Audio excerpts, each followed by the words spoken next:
You're listening. You're listening. You're listening to the Agency Podcast. Hello, welcome to Agency Fireside Chat. I'm Michael Colling-Tuck. And I'm Howard Widdall. And I'm Charlie Litchfield. On this session, we're going to be talking about using events to generate demand for healthcare innovations. That includes designing events that drive demand, maximising event impacts before, during, and after, and using events as strategic growth tools. This week, I'm joined by Howard Widdall, who is former GM of Smith & Nephew for UK and Ireland for orthopaedics, former marketing VP for EMEA for trauma for Smith & Nephew, and also chairman of Age UK York. Also joined by Charlie Litchfield, who is the former director of the Americas for Touch Associates. Director of the Americas, Charlie, that is quite some title. How big a geography is that? I mean, in theory, it's quite a large geography, but this is the danger when you ask someone to write their own job title. Do the Americas include North and South? In theory, yeah, we did actually, to be fair, I'm not too much of a fraud. We did do some work south of the border. Most of it was around the North America region. So we were based in New Jersey on the East Coast, but we were working a lot with providers across Central and West regions as well. That is fabulous, and hopefully should prompt some good discussion today. Howard, everything all right with you? I hear you've been keeping up to date with your SIM marketing skills. Is that true? Yeah, I've continued with my Chartered Institute of Marketing membership. It's a very useful learning resource. I can recommend it. It's you get the opportunity to attend fairly regular webinars on a variety of topics, and they send out a regular bulletin with lots of current topics and learning opportunities, and they've also got a pretty good website as well, so I can recommend it. Well, that's 30 years still hungry for more marketing knowledge, right? That's still going with it. And clearly, I've just been practicing my firing drills. You can see over the office with our office. I was going to ask, Mike, whether you're the nominated fire marshal for this podcast. Just on the hook. That's my training this week. Good. Well, look, thanks for joining this conversation. I think with the experience that we have in the room, we've got probably nigh on over half a century of knowledge of running events in healthcare here, maybe a bit more, in fact. I mean, I've been doing it for 20. Howard, you've been doing it for forever. When was your first? When do you think your first event was? 1980, late 80s? Yeah, in the 80s, I would say. Certainly in terms of attending an event, I think in terms of organising it, probably, you'd be talking about into the late 80s, early 90s. And Charlie, you've been doing this for nearly 20 as well, nigh on? Yeah, I mean, I was hoping, unlike Howard, you weren't going to immediately age me on this podcast, but sadly, I think the grey that started coming through my beard is doing that for me. But yeah, I think let's go with a couple of decades. Started. Ooh, Started. I mean, it's maturing. Sure. Yeah. It looks like I'm halfway through eating a badger. I appreciate that. Hey, look, the point is experience is what people are here to hear from, right? They're here to hear about our knowledge and hopefully learn from what to do and also what not to do, I think is a key component of some of these fireside chats. So let's kick off. When we're talking about designing events, I'm always keen to point out there should be an aim. And I think that aim should be to drive demand for the brand, for the service, or for a product. Let's kick off by looking at event formats that work. So really what I'm looking at here is talking about the difference between roundtables, webinars, roadshows, and in-person events, potentially in large halls. The XL arena or the NEC arena, that kind of size. Or Charlie, I think you've done some mega ones in the States, haven't you? Have you got any thoughts on what you've got the most experience in and what works?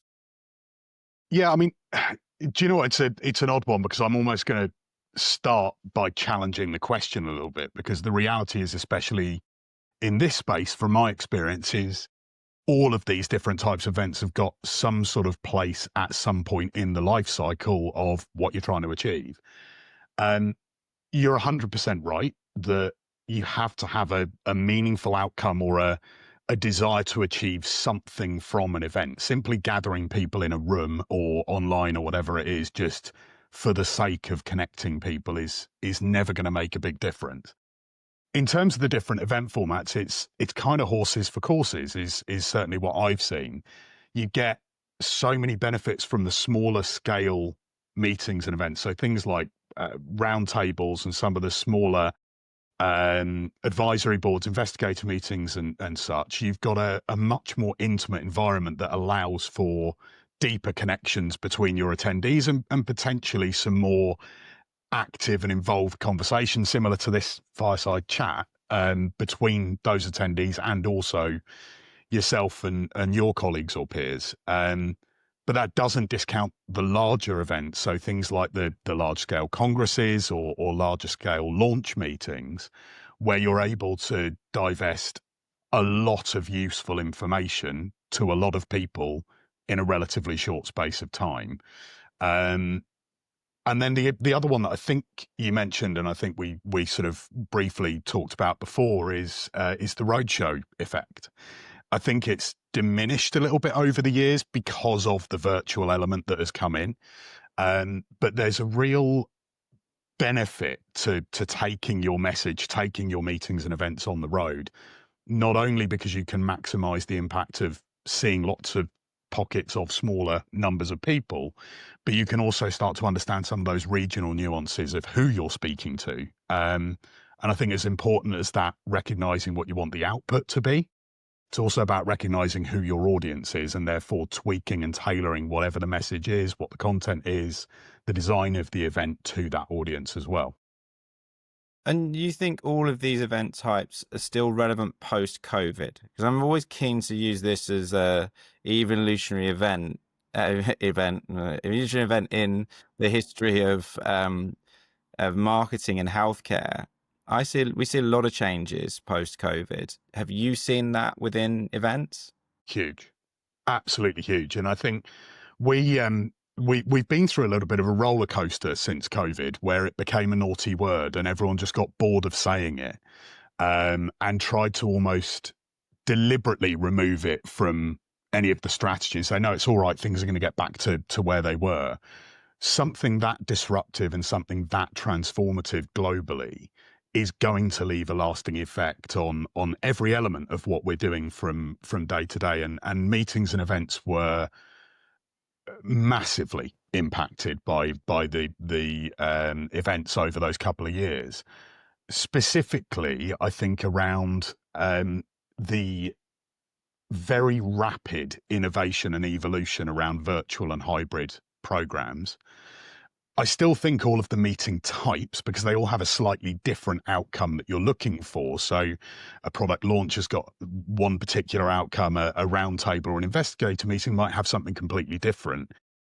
There are ways that you may deliver. So it's more about the how that's been impacted by COVID, I think, than the why or the what, if that makes sense. The message hasn't changed, but how you might get that to people has shifted. And I think the virtual and hybrid side, I think that's added a huge amount to the industry as a whole in terms of the speed at which you can get your message out, the depth of engagement and some of the tracking you can get as to how effective your messaging has been or how effective that program has been.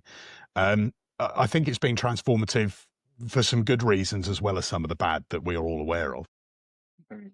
Sounds to me like you need to be thinking much more strategically if you've got multiple methods of execution, right? Which is what I think you're suggesting now, is that people are looking into more ways to run the event rather than just the staple, it's going to be here at this place at that time. I think Howard can probably chime in here with his sales and marketing experience, because sales and marketing has always had a sort of omni-channel approach.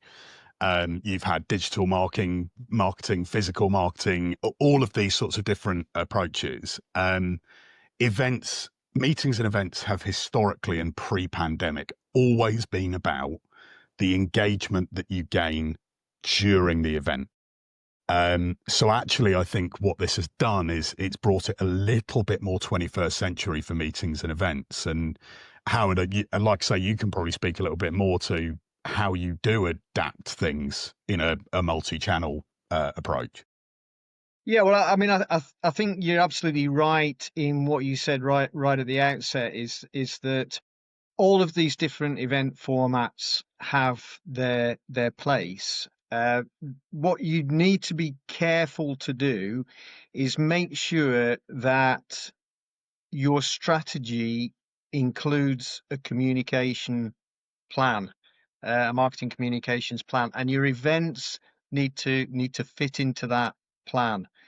And if they don't, you'll have some problem with alignment of messaging and your ability to engage and connect. So I think the large scale exhibition or show or whatever still definitely has its place. But within that, you do need to be as targeted as possible. It all comes down to personalization again. Even with the large scale, can you find some way within that? Maybe by running smaller sessions on your exhibition stand, or signposting people to a side meeting or whatever. Can you still achieve that personalization? Because that's what it's all about. I think with events, you need to achieve as much one-to-one interaction between yourself and the customers, and also facilitate useful peer-to-peer interaction as well within your customer group that will be supportive of the message that you're trying to communicate. But the key thing is that your strategic plan needs to include a well-structured communication plan that plots out all the events that are going to take place over the next 12 months, the messages that you're going to try and communicate through those events, irrespective of the channel. But they need to be aligned with your strategy, and I think as long as you've got that, kind of the all of the formats have a place and can be effective. Okay, so here is, I'll always like the compared to what, right, question in marketing. It's always my favorite thing to think about. What you're saying there is strategic, it is sound strategy. So what we do is come up with a series of events that we're going to run. We're going to put comms plans in place before them. They're all going to be aligned with a message that we're looking to convey at a certain point within the life cycle. We're going to pick our certain type of event to run, which I agree with. Of course I do. It's great. That's great planning. In terms of what I've seen in companies, often, sometimes the tail ends up wagging the dog, which is, this event's coming up this year. We've got to be there. What shall we do? Yeah. Right. That's or this customer has said that we have to attend this event and sponsor it. What shall we do? Yes. So that tends to sometimes be an issue, I think, that plagues a lot of companies. And Charlie, you must see enough people coming to you saying, we've got to exhibit at this place. What's the latest we can get the stand designs to you, I guess, is the common question, right? And that's when you know potentially it might not be a strategic project and possibly one that's been hoisted upon them. Fair to say? Beyond fair. In fact, I mean, we were talking about the impact of COVID, shortening timelines and unrealistic deadlines, missed print deadlines, et cetera, all have become fairly par for the course, I think, because everyone has been scrambling's probably a little bit of an unfair assessment, but I think it's just such a constantly rapidly changing environment that settling on the final design or the final sponsorship or whatever it might be has been pushed right to the very last minute. It's something I think if you ask anyone who's worked in meetings and events that um, uh, it is something that's part of the job spec. There's a reason why I think it's up there in amongst the top 10 most stressful jobs that you can do. To your point around the tail wagging the dog, I don't think it's anything we're ever going to get away from. I think we can aim for the stars and we can say, right, everyone should be thinking strategically. In 2025, we should be planning out 2026, 2027 congresses, meetings, and events, and make sure that that is seamlessly and flawlessly integrated into our marketing and sales strategy, into the product life cycle, into the release of the latest data, results, whatever it might be. The reality is there is always going to be the odd one where the CEO or whoever it may be turns around and says, well, I get all of that, but I want to be here. So there's always going to be an element of that last minute adaptation, whether that is, from my experience, sitting at 4 o'clock in the morning, completely redesigning 400 slides on PowerPoint because the marketing team, no offense, Howard, has decided that they're going to adjust all of the brand assets for us less than 12 hours before the event happens. Or whether that's just a speaker that's thrown their toys out the pram and decided that they must completely redo the entire working order for this custom set and design that we've put together, or simply that a mistake's been made. And I think one of my favorites was I was on a show floor in Chicago. We'd spent 3 days building out this beautiful exhibit stand, and I don't usually refer to exhibit stands as beautiful because they're usually shell scheme and essentially just posters pinned up on walls, but this was a bespoke build, handcrafted, beautiful curves. I'll try not to get too excited about it. And I believe it was the head of marketing, the global head of marketing, walked onto the show floor. This was the afternoon before the show floor opened, and said, "That's the wrong graphic." Yeah, yeah, I've been there.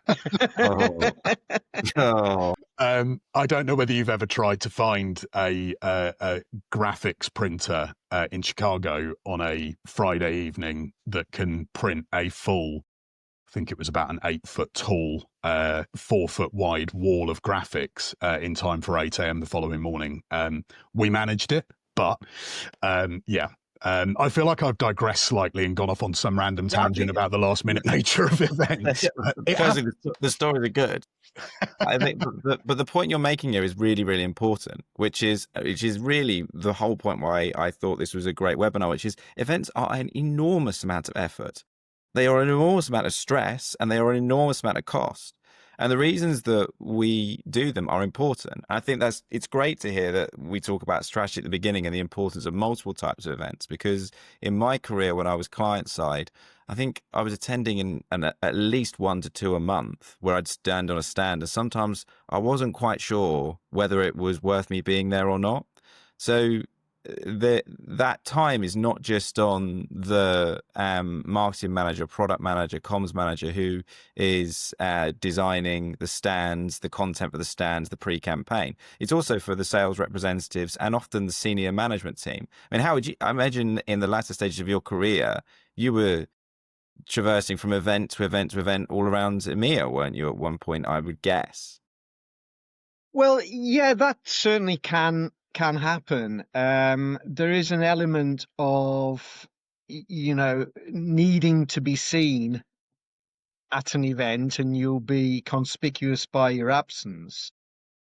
But I do think that needs to be resisted to some extent, because you can just end up turning up, standing around, and not having any real meaningful interaction with customers. And I think sometimes you do need to say no, and I get what you're saying about the whole reactive nature of things at times, but again, if you've got a strategy and a communications plan, that should tell you which not only which meetings and events you should be at, but it should also tell you which ones you shouldn't be bothering with. And you should be strong enough not to feel compelled just to turn up because, there'd be some concern about, it being noticed that you were missing, and and that would adversely affect your reputation, because it doesn't. It really doesn't. So okay, so this is really good chat, because that I think what we're coming to is that pressure from I want to say peer pressure, but it really isn't peer pressure. It's more management pressure. Sometimes I think it can be peer pressure if you're going to be there, right, because we need you. Yeah. I think that is a thing. Yeah. But I think that management pressure from not just your C-suite to say this is a major national event, we're going, and we're going to have to attribute X amount of budget to doing it because we can't do it half-heartedly. I've been in those meetings where everyone looks at the table and thinks, well, I guess we aren't doing half the marketing activities we thought we were now. And then also that pressure from the customers to say, but you weren't there. And that's very strange. And my brand wasn't there to represent my methodology. And I need you guys to be there. This is tough to deal with. Charlie, have you seen post-COVID any of this conversation change, or is it still the same?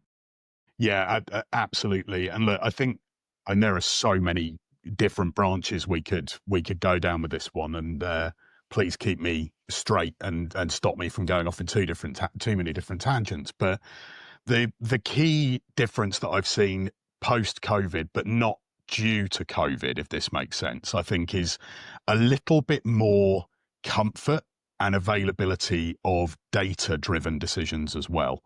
So one of the clients that I worked with in my time over in the US really started to interrogate their congress strategy. So they started to look at, okay, which congresses are we investing our money in? Which ones are we going to exhibit at? Which ones are we going to host symposia at? Et cetera, et cetera, et cetera.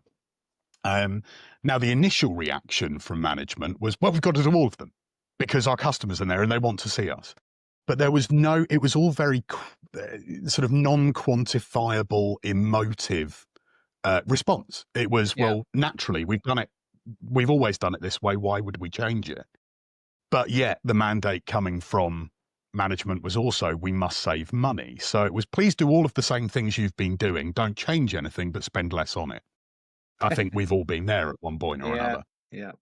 But what they started to be able to look at, and this was something actually we supported them with, was we'd been working on tracking not just attendance at these congresses, because it's so easy to just sort of say, oh, well, attendance is through the roof this year, therefore it must be a good thing to attend ourselves and invest in. But also the amount of even just touch points they had with KOLs, customers, et cetera, and also looking into the feedback they had post-event. And we were talking earlier about how it needs to form part of a wider comm strategy, or a wider strategy that links in with the overall marketing strategy. That's a massive part of it. Is the holy grail from a meetings and events perspective is, and I think from most elements of business, is return on investment. It's very, very difficult and intangible to measure what made a successful event, or it was. Nowadays, I think it's getting easier and easier with the tools at everyone's disposal to be able to say, okay, can we do a quick comparison? How many touch points did we have with this demographic of customer while we were at that specific congress last year, or when we held this specific event last year? And if we track the actions, the follow-up, the communications, and our interactions with them post that event, can we see that that was a transformative part in our relationship with that customer? Or can we see that there was a positive impact that came from those interactions that we had at event X? With those data-driven decisions, actually, you're no longer just saying, look, I don't think that event X is the one that we should go to. You're saying, look, looking at all of the programs that we attended last year, these are our top 10 in terms of interactions, touch points, valuable insights that we gathered. These are the ones that fell behind the curve in terms of those metrics. And this is the cost that was associated with them last year. So I think, based on this data, we should be investing more of our budget into these and actually considering not attending those and finding an alternative, finding a way to do a virtual program that runs alongside those events, which minimizes the cost, minimizes the investment, but still, to your point, allows your customers to interact with you during the time that that program is going on. There are so many ways that you can go about it. Data is such a powerful stakeholder to bring to the table, isn't it? It's, it's the, I had a great quote the other day. Someone said, "Don't bring opinion to a data fight." I thought that was really good.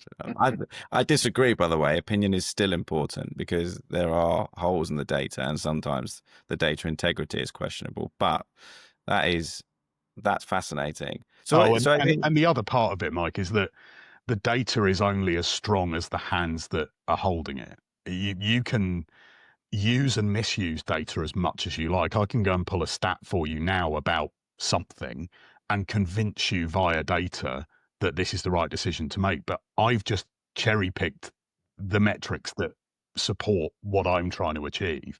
So it's as dangerous as it is useful. But I think when it comes to, I think people have got to get more accepting and comfortable with making some of those data-driven decisions, because that's the reality of the world that we are in and moving even further towards, I think. Well, what you're saying effectively, from what I can gather, is that people are being more strategic post-COVID with their decision-making about event attendance and setup. Some are. Any particular, I mean, you've been working a lot with pharma companies, with tech companies. Do you see much difference between those two in terms of strategic decision making? Do you know what? I don't think it is industry specific. I think it would be very easy and almost lazy from my point of view to turn around and say, oh, healthcare companies are stuck in the 20th century. I don't think that's the case, because there are some unbelievably innovative companies out there that are thrashing companies in other industries like tech. So I think there's a real mixed bag, and there are some that have got that attitude of, well, we've always done it that way. Our margins are still good, so why would we change anything? Actually, I think healthcare, since COVID, is the one industry, that has probably seen the most rapid development and embracing of technologies and data-driven decision making, I believe. That's really interesting. Really interesting. Any stories? Anything you can sort of share as example? Howard, I mean, you're totally included in this too if you want to. I'm trying to think of examples of data-driven decision making that I've seen on event stands, because I've seen people try to collect customer data, and I've seen very good efforts at it with giant video screens and people rushing to take email addresses off of people and that being collected. And then I've seen that data sit within marketing departments and sit, and then when it's eventually disseminated weeks later, the sales team say, "I'm not chasing these." If I had to go really cliched, Mike, and Howard, I think you'll appreciate this as well, because I learned this from my dad, who was in sales and marketing, which is KISS, keep it simple, stupid. I mean, I tried to avoid the last S, but I thought I'd just throw it in there anyway. There are so many complex, or you can get so complex in terms of data gathering and data interrogation. A number of years ago, worked with a global tech client. I mean, one of the biggies. And in all of our pre-meetings, this was an event for, I want to say about 6,000 people that we were running. Flagship event for them, somewhere where they could release new products, have really in-depth technical sessions with developers so that they understood what the product did, et cetera, et cetera, et cetera. They, in the pre-meetings, were absolutely laser focused on, we must gather so much data. We want to know who set foot in each session, when they've left the session, so how long they've spent in there. We want to know if they've approached a specific stand on a specific product but not gone to another one. We're talking, these guys were probably tracked more than the CIA can track half of the people globally. The data we gathered on these guys was incredible. And I was really proud of the team I was leading at the time for actually making this a reality. We had tens of thousands of lines of data on the attendees, what content they'd interacted with, which sessions they'd attended, which sessions they'd left early, which is always a really good indicator of have you grabbed their attention if they're leaving it early. We recorded all of this, got it over to the client, send it to their marketing team. And 6 months later, I had a meeting with said client. I'm being really careful not to mention who this client was because you'd have to edit it out.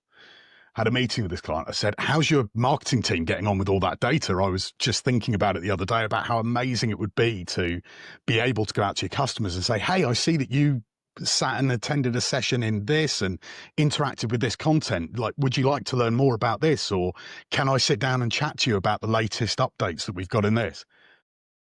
And the marketing director just looked at me completely stony faced. Oh yeah. Do you know if that's still in the data transfer that, like the WeTransfer that you sent us? It wasn't a WeTransfer, but easier to say. These guys had sat and just mothballed data that had cost them, I'm going to estimate $20,000, $30,000, $40,000 to collect in the first instance, and data that probably could have made that many times over if they'd used it intelligently. That's an example of what not to do. Don't pay through the nose to get really complex data out of a program to then just mothball it, not do anything with it, and just to be able to say to your higher ups, we did some really good data collection. On the flip side of that, I've seen such simple approaches work where we ran a program. It was actually on a stand, to Howard's point earlier about running side programs and sort of Saul's side meetings during an event that sort of garner a good audience. We did a Wheel of Fortune style game show on a stand where if people wanted to take part, all they had to do was pop their email address into an iPad and agree that they were going to receive some emails or receive a call from one of the sales specialists on the stand. That company gathered, I think, over the course of the 3 days, because we did it once a day, gathered, I think it was 1,600 unique contact points or leads at that particular event. And when I spoke to the person heading up that effort about 2 or 3 weeks afterwards, emails had gone out, campaigns had been started, conversations had gone on. They'd already had, I think, 4, 5, 6 completely sort of solid leads that were about to be contracted. The comparison between the huge tracking and thousands of line of data versus the simplicity of, do you want to play Wheel of Fortune and pop your email address in here? Not suggesting that that's going to be relevant for everyone, but I think that simplicity allows you to digest that data and understand what it is that person was looking for, but also to use it quickly. And it really does make a massive difference. Yeah. We were helping a company a few years ago to do something which helped them stand out an event. They already had a flagship product that they wanted to reinvigorate. And I went to the source what I thought would probably be best as to what works on stands, which was a company who ran events. And I spoke to the head guy and I said, out of all the hundreds of events you've been to, and out of all the companies that have exhibited, what was the most powerful activity on a stand which drew people in? And he stopped, he thought about it, and he said, Daytona, USA.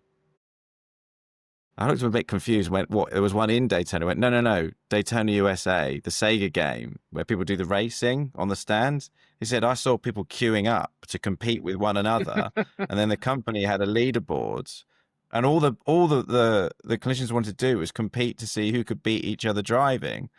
And we took this idea to the company, and they said, sorry, what's that got to do with knee replacements? And I did think that was a fair thing to say. Yeah. But it's that balance, right, between what works and what's clever, and then the end result you're looking for.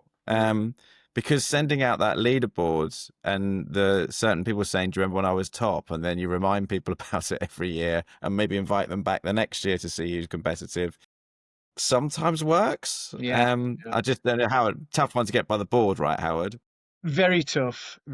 Yeah. But yeah, it is surprising what works sometimes. And I do agree, keeping it simple is the best way forward. Because I mean, all that data that you talked about in your example, Charlie. I mean, that sounds like absolute gold dust. But it's not if it's not promptly and meaningfully analysed and sent back out into the channels where it's going to be effective with the customer. So I do think you've got a much better chance if you're collecting a very focused data set and putting that straight back out into your sales and marketing channels as quickly as possible. That would be much more effective than a 6-month delay before you get anything meaningful, if ever, coming out of your vast data set. Yeah, and Howard, I think, like, because if I'm not mistaken, Howard and Mike, you've both been on the road, if you like, or you've both repped and been there, sort of going out and speaking to and working with customers. Absolutely. How amazing would it be? And this is what we were driving towards, although getting the clients to invest and or sort of bite on it was always a challenge. How incredible would it be for you to be able to log into your CRM the day before an appointment with your next potential or existing customer and be able to have at your fingertips? Well, actually, this customer attended an event with us last week and went and did a deep dive on this particular product, this particular treatment, attended a patient advocacy forum on this particular product. How incredible would that be to have that kind of information in your hands that quickly when going out to go and have an appointment with someone? Yeah, that's it, isn't it? That's everything that I would suggest about data is where's it going? And when people say, oh, it's got to go as to the Salesforce, or in the first place, it's got to go is in your CRM. And if you don't, a CRM could be as simple as having a spreadsheet with customer interactions. But to me, a centralized repository of information about who's interacted with you and where is powerful. Yeah, that is how effectively you measure the demand that you've driven from the event, right? That's what you want to do. And then I also feel like that information in your CRM can help inform your next event as well. definitely. And because that's what you're looking to do, right? Is infer insights about what was good and what wasn't good, and come back to, even if that's car racing was good, or whether it wasn't. That information has to be stored and interrogated somewhere. And that's the first place it should go. And I could sort of forgive any marketing department that might sit on that data for a few weeks, as long as it's in the CRM. It's when it's not even in the CRM that it's useless. And then you've invested significant tens of thousands in an event, and I'm not really sure what the outcome was apart from a good bit of brand awareness. And we all like good old brand awareness, right? That's the minimum threshold, even if we can't measure it. I can get brand awareness by sticking a 20-foot billboard up with somebody's logo on it, but the thing that doesn't bring is any sort of belief, trust, emotional connection to the brand. And especially in healthcare, that is incredibly important. There's obviously the science behind actually knowing that whatever product X is does what it's supposed to do. But what might set it apart from products Y and Z, which do potentially exactly the same thing, is an emotional connection to the brand or a belief in the people that are involved in the brand. And this goes way deeper. And Mike, I know you were talking to Keith previously about exactly that, about sort of how you generate that sort of connection and that belief and trust in a brand and in a message. I think events can be an opportunity to do exactly that. Again, aligned with the overall comms and marketing plan and things like that. Brand awareness is something where whenever I used to hear it in a meeting before an event as a strategic outcome of the event, I did used to chuckle a little bit and usually just cross it off my list, because brand awareness should be an outcome, not a target, if that makes sense. Yeah. It should be a Yeah, it does. byproduct, not Mm. a primary aim. Mm. Okay, so maximizing event impacts before, during, and after. We're talking a lot about comms plans. We talked a lot about strategy. What in terms of what you've seen work well? Probably best to start with Charlie and this one, and Howard. Maybe we can draw from the past as well. What are the current tactics you're seeing working well before, during, and after? I think as a society, if I can go as philosophical as that, I think as a society we're all losing our attention span a little bit. Again, almost coming back to the keep it simple, but also brief attention catching, things like teasers, hooks that I'm talking about the pre-event. Sorry, I probably should have started with that. But utilizing brief teaser style content that keeps people interested and builds people's interest in what you're about to do or what's about to happen. An example? I mean, we've done a lot where clients will wait to send out their save the date, a save the date email, for example, until they've got every single piece of their event confirmed, every speaker, every subject, every topic. Well, at that point, if you're releasing that, let's say 6 months before the program, what have you got left to excite people with? What are you going to tell these people in the remaining 6 months before that event takes place that's going to keep them interested and stop them from just not showing up, which is one of our first metrics that we follow with events is what's your actual conversion rate? You've had 100% sign up, but then only 60% have actually showed up. That's not great. So an example of being able to send out, I wouldn't go as far as scant information, but enough information about the theme and the type of thing to expect at the program, but keeping some of your powder dry to be able to say the following month, exciting news. We have just confirmed a new speaker. You might have signed them a year ago. In the nicest possible way, your audience doesn't know that, but you've got that information flow. And I think this links a lot into marketing, because I'm sure this is not specific to events at all. But being able to create that drip feed communications plan that keeps people interested and engaged. Also in the pre-event, depending on the type of event, being able to create a bit of a community feel around your attendees as well, and actually get your attendees not just on a one-way communication flow of you're throwing out a newsletter once a month that tells them what's new with the event or what's coming up, but also giving them a forum to be able to go and speak to other attendees and to feed back to you. I'd like to see more of this. I'd like to have some of that. We've got the ability to be able to adapt the content and the things that we're running at events relatively last minute. I've been in complete topic rewrites the day before sessions before. Don't like it, but it's possible.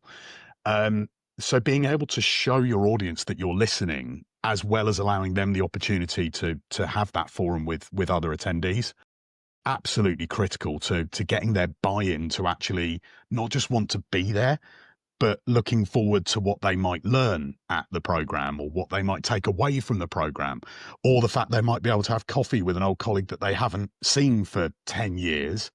And as a byproduct, they're absorbing all of your brand messaging and whatever product updates that you've got. And before I lose my voice and bore everyone, the event is kind of a moment in time, but shouldn't always be treated that way. But I'll skip past that for now and just talk about the post-event, because it's as critical but more forgotten than the pre-event. The pre-event, it's almost quite obvious that you need to build excitement and you need to have a comms plan around getting people on board. If on day 3 or whatever the final day of your event is, that's it. That's the last conversation. That's the last interaction that you have with those people. To me, that's a wasted opportunity, because they don't necessarily make buying decisions or big strategic decisions in the moment while they're stood on an exhibition floor in Chicago, or while they're sat in a symposium in Athens, for example. They need to take that back. They need to absorb what they've heard.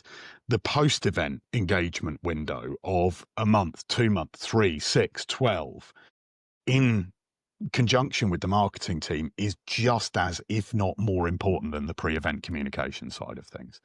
So Yeah, having something to be able to generate there is huge. Howard, I've definitely stood on the marketing toes here, and I'm getting out of my comfort zone. Well, I mean, I was just going to say, in terms of pre-event campaigns, we always used to tell our sales teams that they needed to sell events and courses just like they were selling a product.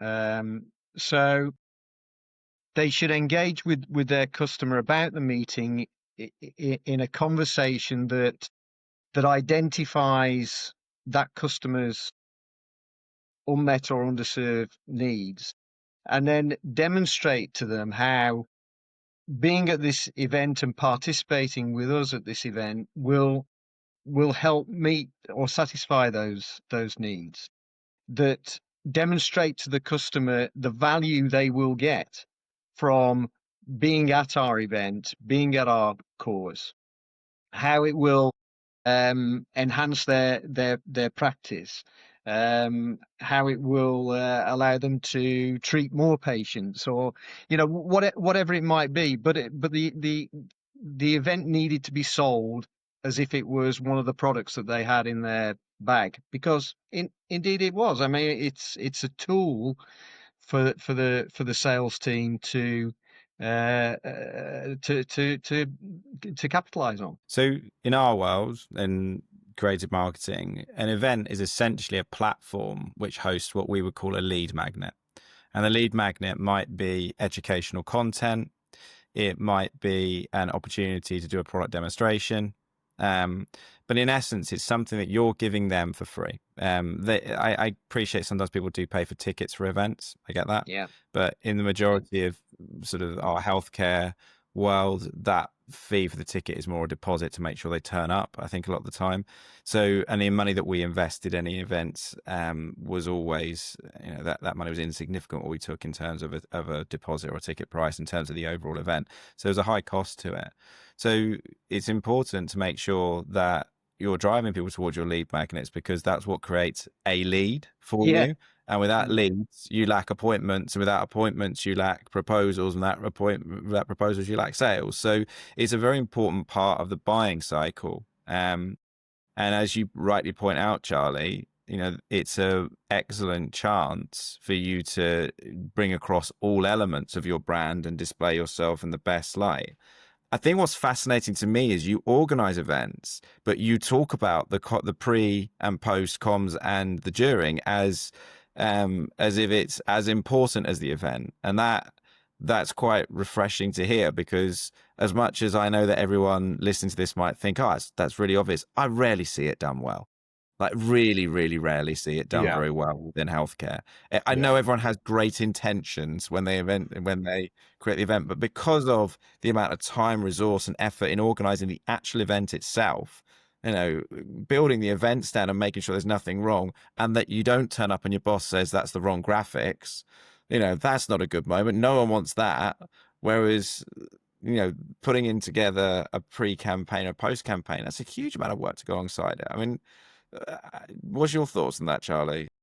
Yeah, I think it is something that people are getting better at. And I think that the reason people have got better at, and I'm hoping this will be the last time I mention COVID, because I'm getting bored of saying it, but again, coming back to that transformative effect of the pandemic and everyone going virtual, is it felt even more critical to stay in touch. We saw it in our personal lives.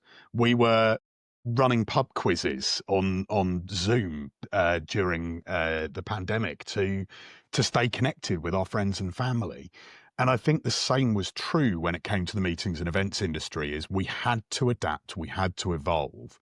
And that pre and post time became almost as critical, because you realized that those people, you weren't connecting with them on a regular basis. So reps and other members of the team weren't able to get out and see those people in person. So you had to increase the number of touch points. And I think that's increased people's awareness of that kind of thing. There's still a long way to go. Because you still see it. You still see people going to a 2-3 day conference and you say, oh, how was it? Yeah, it was great. What did you take away from it? Don't know, really. I'll go back and look at the agenda and I'll have a look. There's such an opportunity there to not just keep that engagement and keep that buzz going, but even by using strategies like gated content after an event. So anyone who attended the event can then have access to some of this exclusive content. Could even host some post-event fireside chats where you're going a little bit more in depth into certain areas. Come back to that brand awareness. You're keeping that person engaged with your brand and engaged with your message for a longer period of time. So I think it is something that, and something I'm going to say here, I hope none of my teams would ever find offensive, but there are a lot of agencies out there that plan events, that are able to put tables in the right place, food on the right tables, a lectern in the right position on the stage, or even sort of build out an exhibition stand. It's something very different when you're talking about how do you generate interest over a broader window? How do you make sure that message is consistent? And how do you measure that you're actually engaging with people, not only in person, sort of during the event, but also on either side of that as well? And I think from an agency perspective, there is a duty to our clients to be able to advise them on that side of things as well, and not simply just be doers. You've got to be thinkers. You've got to challenge the way they're doing things and say, have you thought that we should be doing this pre-event engagement communications plan? Have you thought of doing a couple of teaser interviews with speakers that are coming up that can speak a little bit to their experience and maybe give a couple of hints as to what they might be speaking about? Agencies have got to evolve and start to offer that as a service, as well as just saying, yeah, we can book you this room, we can build this stage set, and we can make sure the speakers are turned on. Yeah, I mean, I think I've seen, many examples in the past where the event itself was kind of seen as the end point, and the climax, that there had been a big build up to the event. The event had gone really well, got good feedback during the event and so on. And then there was a feeling of, right, great, that's done. That was a success. But the event is only as successful as the follow-up. If you don't have the follow-up in place, then the event, no matter how successful it felt at the time, was a giant waste of time, effort, and money. And I've seen that happen on too many occasions, where the follow-up has not been really part of the communications plan. And all that good quality experience and customer interaction that you got during the event goes to waste. So the follow-up is absolutely critical, and it needs to be planned as meticulously as the build up and the event itself. Yeah, completely agree. Completely agree. Okay, great chat. Events as strategic growth tools. Howard, you have attended some serious events over the years, of real caliber. I think were you the one at the Burj in Dubai? Or was it the Burj, or wasn't there one in the Dubai, a very famous conference? That was the launch of the Birmingham hip resurfacing. I was already in the European trauma role by then, so I didn't go to that because it was no longer in my, kind of within my my remit, with it being Oh, pick the one that you didn't go a to. reconstructive device, event rather. But There was the story I heard about that. The one I was going to say about that event to try and keep this relevant, what I thought was a great story that was told. And I don't know whether this is true or not, and maybe this can be confirmed, but I heard it was at the Sale Hotel, I believe, in that's Dubai, and right. they Yeah. flew surgeons in from all around the Yeah. world, Yeah. and they managed to pick a day, I think it was, where one of the sheikhs had passed away and alcohol had been banned from the country for the week. And as I understood, the power of the event committee was that they managed to speak to the hotel to have some alcohol specially shipped in, because they said, we have a bunch of orthopedic surgeons at the event. There is no way we cannot have alcohol Yeah, here. you're They right. will not come. That's It's true. true. Yeah. That understand your audience. Yeah. I mean, and they understood their audience, right? Because it was an event that I heard about, even though I wasn't there. Post in terms of post-event comms, right? The power and the emotion of that event lasted an era afterwards, where even people who weren't there heard about it. Yeah. So I mean, that's when it goes well, right? That's the power of good. Yeah. Were there events you were actually at? You can talk about though. That would probably be the. Well, I mean, I attended, I think about 15 American Academy of Orthopedic Surgeons meetings when I was at Smith and Nephew, and they were always huge events. Absolutely massive exhibition booths. Um, lots of activity taking place around the event as well. I think the attendance was something like 40,000 orthopedic surgeons at these events. So, you can imagine one of the challenges there, no matter how spectacular your exhibition booth is, you can bet your life that another company is going to have, at least one of the companies is going to have an even more spectacular exhibition booth. So the amount of noise that you have to compete with at these very large scale events is huge. And the challenge becomes even greater, that how do you attract people into your into your booth? How do you get their attention with all of this competing noise going on? And I think Smith and Nephew were actually very successful at this, and they used to run seminars and workshops on their booth during the academy, which were hugely well attended because they were an opportunity for fairly personalized interaction to take place amongst this kind of giant giant event. But those events that took place within the event, if you like, those seminars and workshops, those were promoted very effectively in the run up to the meeting. So not only was it come and visit the Smith and Nephew booth during this exhibition, but come for this particular workshop that's taking place at 11:30 till 12:30 on whatever date it was. So promotion of activities within that main event was very effective and allowed you to be much more targeted and personalized with what you were offering. Otherwise, if you didn't do that, you would your messages were just lost. It was just so easy to have your message diluted in this kind of maelstrom of activity that was taking place and competing for your customers' attention. So we're talking about using events as strategic growth tools. We're talking a lot about in-person events, which is normal because that is a natural go-to for what I've seen in healthcare.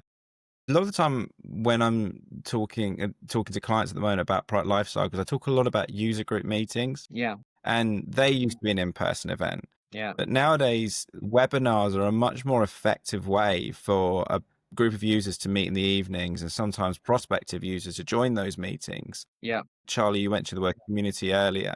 There's more than one way to forge a community now. And yes, in person at a dinner is lovely, but online is something since the COVID words that Charlie doesn't want to talk about anymore, is a more prevalent tool that we're all more used to. In fact, we're doing now a video call that we probably wouldn't have done pre-COVID, right? This would have, if I did podcast pre-COVID, we all sat around a table with microphones with a sound engineer. We've evolved there.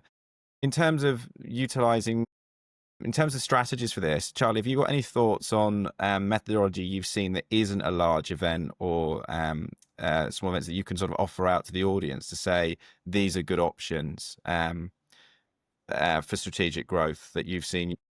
Yeah, and look, I think community is the key, and engagement is the key, whether it's in person or moving towards that virtual side of things. And it was something that in 2020, and it's all right, I will talk about COVID again. It's fine because you started it, so I can just carry on. My job was actually at the time centered around technology, which was a blessing in disguise because I think it helped me keep my job. But we looked at so many different platforms and delivery methods for such a massive range of meetings and events that suddenly overnight weren't possible. You couldn't get people around a table in the Marriott Heathrow Airport Hotel. Other hotel brands are available. You couldn't get 2,000 people in a sort of big auditorium. So we found there were so many different tools and platforms that you could use. I think everyone has got used to using things like Teams, Zoom, Google Meet, etc., etc. We then also found that there were other ways where I'll give you an example. One of the things that we created for a client, and it wasn't a healthcare client actually, but I think some of this can be drawn from. We created a Netflix style platform for on-demand consumable content. So it was something that customers and staff members alike were able to go onto and digest content at their own time, at their own pace, but also comment, feedback, and chat to other users on the platform about that content they were looking at. That might have been in-depth technical deep dive sessions around a particular product. It might have just been the CEO talking about their growth strategy for the next 5 years. That was a fantastic bespoke built product that we made, but equally they're off the shelf platforms. And I know a lot of people will be familiar with, I think On24 was quite a big one. We worked a lot with a company called Six Connects, where they've got a much more visually appealing platform for people to go onto, accompanied by mobile apps that allow people, again, to access in their own time. And especially with physicians, we know what that's like. They're not going to have the time during normal working hours to jump on and sit on a 2-hour webinar. But in the evening, they might quite happily want to consume some bite-sized comment or involve themselves in a conversation. So those sorts of platforms allowed you to generate that community, but also share some of that on-demand content, as well as hosting some live hosted content as well. So inviting people into the same platform to do so. My mind is going blank with all of the different platforms we used, but there are so many out there that really can help. But again, it's about knowing your audience and selecting the right platform to fit that and what their needs are. And also know what you're trying to achieve generally. It comes back to the very, very top of the conversation where Mike, you said, when it comes to events, output is key, understanding what you're trying to achieve. It's the same with virtual. And we haven't even touched on hybrid, where you've not only got people in the room, but you've also got people that are dialed in remotely. From an event organizer, from a content writer, from a speaker's point of view, you are having to engage with two entirely different audiences in two different settings in two very different ways to try and achieve the same thing, which is that person is bought into your message, believes what you're telling them, trusts it, and is going to, most importantly, take some action off the back of that. because the reality is, if they're not going to take any action off the back of it, you're back to brand awareness again. I mean, the word tools is probably key here, isn't it? I mean, we kind of started this chat with me remembering back to tail wagging the dog, right? You're going to have to be at these events. What are we going to do at the events? So realistically, these tools now offer you the opportunity to convene a community or a group of people into one place from many different countries without it being in person, and it's universally accepted. It's a big change. I wonder how many marketeers are actually utilizing this within their plans. I'm sure everyone is thinking about webinars as an idea for education, but the two-way discussion is what I think I'm interested in, particularly after this call, thinking about the power of that. And also maybe at an event, people's guard's a bit more down in terms of sharing problems over a user group meeting or a community call. Does that resonate with you, either of you? I don't know why. I just feel at an event there's a more formal presence. Everyone's dressed in suits or smart things. Do you want to talk about problems? Not really, because there's lots of people there. Whereas on a specific place and platform to talk about issues, maybe you would, and that's an event. Yeah. Well, yeah. I think Sorry, go on, Howard. Yeah, I was just going to say, again, we talked about this, pretty close to the start of the conversation. The more you can create opportunities for one-to-one interaction within your event, the more effective it's going to be. Your event really should not be about broadcasting.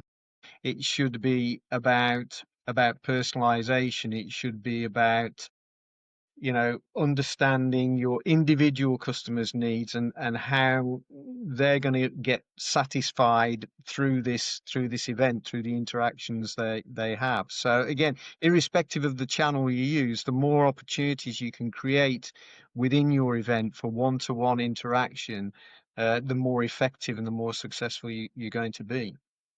And again, Yeah. we also talked about the ideal world of having your events built into your communication plan that's part of your strategy, and this section of the discussion is events as strategic growth tools. Well, yeah, you've got to get as close as you can to that ideal world, because they do need to be part of your strategy. They should not be one-off events that that get put down as something that you have to do because it's the thing to do. They should be part of your strategic plan, and they should support your progress towards growth. And if they don't, then you shouldn't be doing them, or you should be at the very least doing them very differently. Yeah. And I think it's part of that, and something events professionals have really had to rapidly evolve towards is understanding that you are part of the overall marketing and sales strategy. Usually, sometimes you might have an event that's just purely a celebration, like an internal event where it's just a Christmas party or something like that, and we'll put those to one side, because as long as to your point about the Dubai event, Mike, as long as you've got enough of a bar tab and loud enough music, you've achieved your outcomes for that particular event. It's nice and easy. Don't think you need much post comms on that. In fact, I think you need a comms blackout after the Christmas party. But events professionals have had to get more aligned with exactly what Howard has just said. We've used the word strategic and strategy. Sadly, it's a bit of an overused word nowadays, and often gets replaced or replaces goals, which are two very, very different things. But you've got to understand where the events that you're holding sit within the sales funnel. And I think if you'd asked event professionals 5 to 10 years ago, where do you think this event sits within the sales funnel? They probably would have run off to the local hardware store and bought you a funnel, because there was no tie-in whatsoever or understanding of what that truly meant. Right at the top of that funnel, you might have your quite top level sort of spreading awareness and educational messaging about the product, or even before product stages, the problem that your product may well sell. And then as you come down into the sort of middle of that funnel, you're going to be looking at much deeper dives around what the product does, what the benefits are, getting some peer-to-peer reviews, getting some advocacy started around what it does, what it doesn't do. And then right at the bottom of that funnel is your sort of real conversion focus. So it might be sort of one-on-one demos or sort of internal teams getting aligned to be able to get out and spread the right message and the right results and things like that.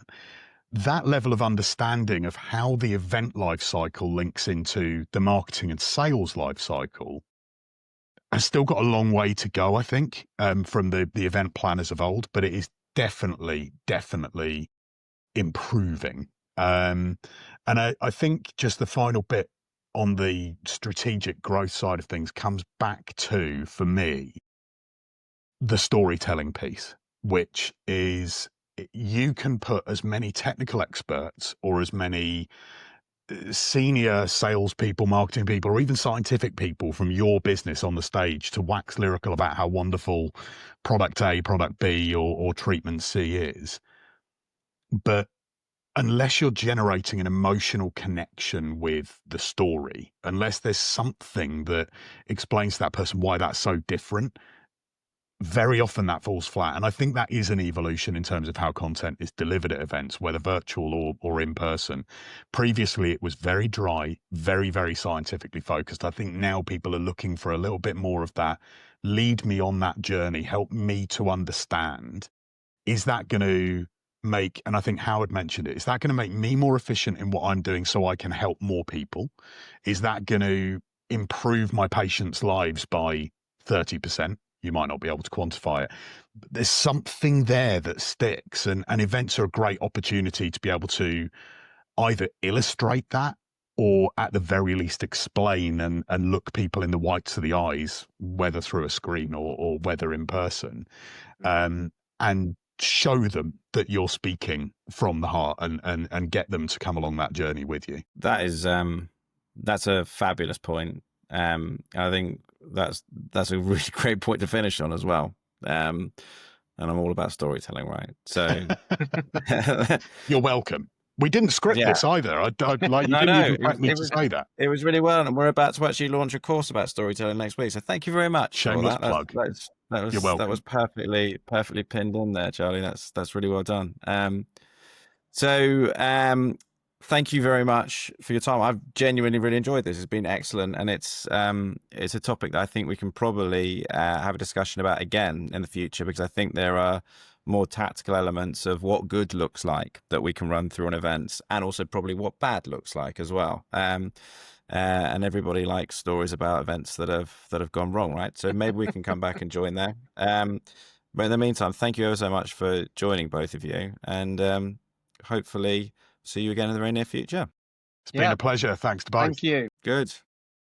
See you soon. Stay well. Yep, indeed. And you guys. Right. I am now going to turn the recording off. Howard, don't go anywhere, because you're registering 36% upload. I'm going to slam my laptop just to annoy. No, I'm not.